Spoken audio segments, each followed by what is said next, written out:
Hello, আসসালামু আলাইকুম। Doctor Hasan Rahman Khan. আজকে আমরা আলোচনা করবো আমাদের স্নেক সিরিজের অলমোস্ট শেষের দিকে চলে আসা ভিডিওতে। এরপরে হয়তো বা আর একটা ভিডিও থাকতে পারে যেখানে আমরা ফুল ট্রিটমেন্ট নিয়ে আলোচনা করব, যে কিভাবে সাপের কামড় থেকে আমরা রক্ষা পেতে পারি। যদি কামড় দেয় তাহলে আমরা কোথায় যাব সেগুলো নিয়ে আলোচনা করব। তো লাস্ট যে ভিডিওটা আমরা আলোচনা করতেছি তার আগে সেটা একটা বিশেষ সাপ নিয়ে। এই সাপটা একাধারে ভেনামাস এবং পয়জনাস। একটাই সাপ আছে বাংলাদেশে এমন, সেটা হচ্ছে রেড নেক কিলব্যাক বা লাল ঘাড় ধরা সাপ, যেটা একাধারে বিষধর এবং বিষাক্ত, যেটা আপনারা বলেন। আসলে পয়জনাস আর ভেনামাসটা আমরা ইংলিশে ইউজ করে থাকি। পয়জনাস কোনগুলো? যেগুলো যদি আপনি খান সেক্ষেত্রে আপনার বিষক্রিয়া হবে।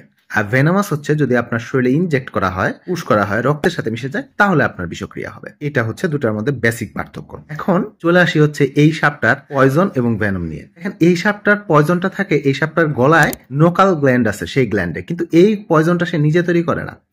এই সাপটা খায় হচ্ছে কিছু মানে একদম স্কিনে বিষ থাকা ব্যাং। এই ব্যাঙের যে বিষটা থাকে চামড়ায়, এই বিষটা সে তার এই গলার কাছে গ্ল্যান্ডে সংরক্ষণ করে, এবং পরবর্তীতে যদি এই সাপটা থ্রেটেন ফিল করে তাহলে সে এই বিষটা তখন ছেড়ে দেয়, এবং তখন এই সাপটাকে যদি কোনো প্রাণী খেতে চায় সে আর খায় না, কারণ ওই জন্য তার ওই যে সাপটা খেতে যাচ্ছে তার মুখে বিষক্রিয়া হয়, দ্যাটস ওয়াই সে তখন এটা ছেড়ে দেয়।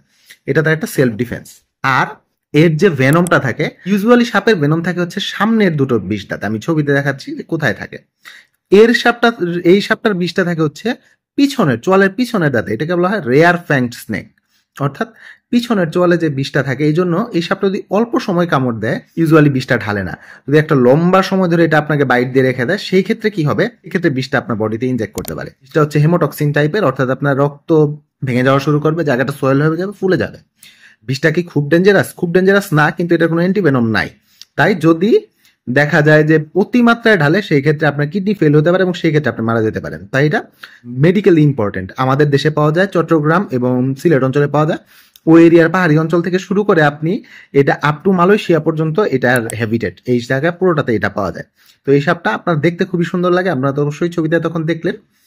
কিন্তু সাপটা কিন্তু যথেষ্ট ভয়ঙ্কর, কারণ আগে এটাকে আমরা নির্বিষ মনে করতাম, কিন্তু পরে দেখা গেল এটা নির্বিষ না, এটা একটা বিষধর এবং বিষাক্ত সাপ। আপনাদের ভাষায় আর আমার ভাষায়, মেডিকেলের ভাষা হচ্ছে পয়জনাস অ্যান্ড ভেনামাস স্নেক। আশা রাখি সবাই বুঝতে পারছেন।